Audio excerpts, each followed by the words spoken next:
Once upon a time, in a windy little town, an old miller was nearing the end of his days. He called his 3 sons to his bedside to divide his belongings. To the eldest, he left the mill. To the middle son, he gave his sturdy donkey. But for the youngest son, poor fellow, there was only one thing left, the family cat. The youngest son was beside himself with despair. He sat by the window, watching his brothers, and sighed, "My brothers can work together to make a living with the mill and the donkey. But me, what on earth can I do with just a cat? I suppose I'll have to eat him and use his fur to make a pair of mittens." And then what? Just then, to his utter astonishment, the cat hopped onto his lap, looked him in the eye, and spoke. "My dear master," the cat said calmly, "please don't be so glum. Your fortune isn't nearly as bad as you think. Just do me one small favor, get me a sturdy pair of boots and a sack. You'll soon see what I can do." The young man was so shocked to hear a cat speak that he couldn't help but agree. A few days later, the cat was proudly sporting a fine pair of boots. He looked quite the gentleman. With his sack slung over his shoulder, he marched into a forest known for its plump rabbits. He opened the sack, sprinkled some tasty bran and fresh greens inside, and then lay down beside it, pretending to be fast asleep. It wasn't long before a curious young rabbit, tempted by the delicious snack, hopped right into the sack. Zip, the cat pulled the drawstring tight and trapped him. Proud as could be, the cat didn't go home. Instead, he marched straight to the king's palace. He requested an audience, and when he was brought before the king, he gave a deep, respectful bow. "Your Majesty," he announced, "I bring you a humble gift from my master, the Honourable Marquis of Carabas." The king, who had a great love for roasted rabbit, was absolutely delighted and sent the cat away with a handsome reward. For the next several months, the clever cat continued this routine.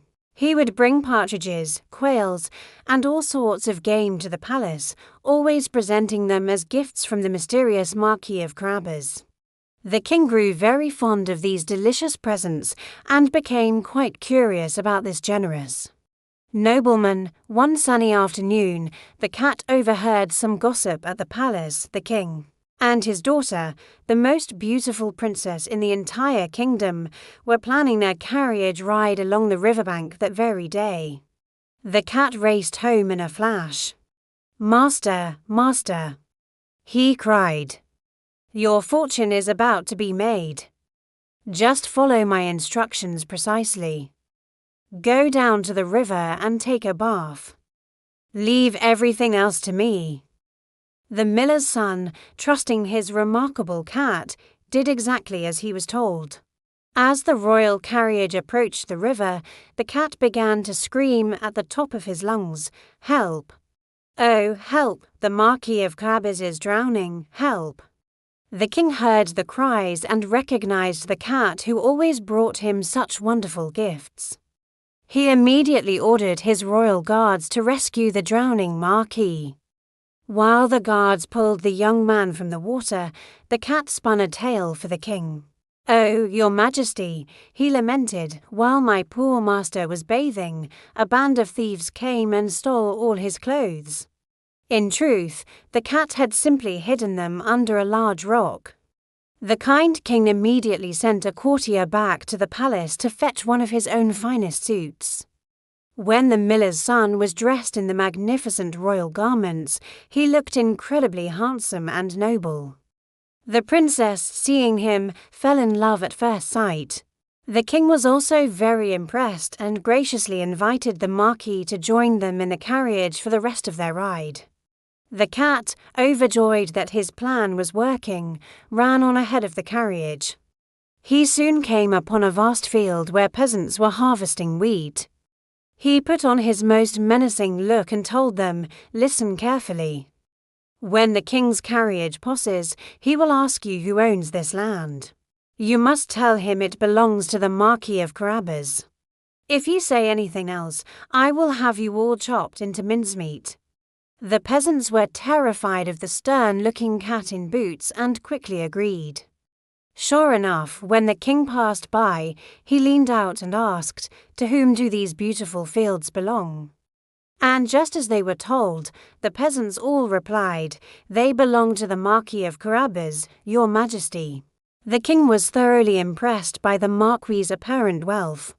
The cat kept running ahead, repeating his threat to everyone he met along the way, from workers in the vineyards to woodcutters in the forest.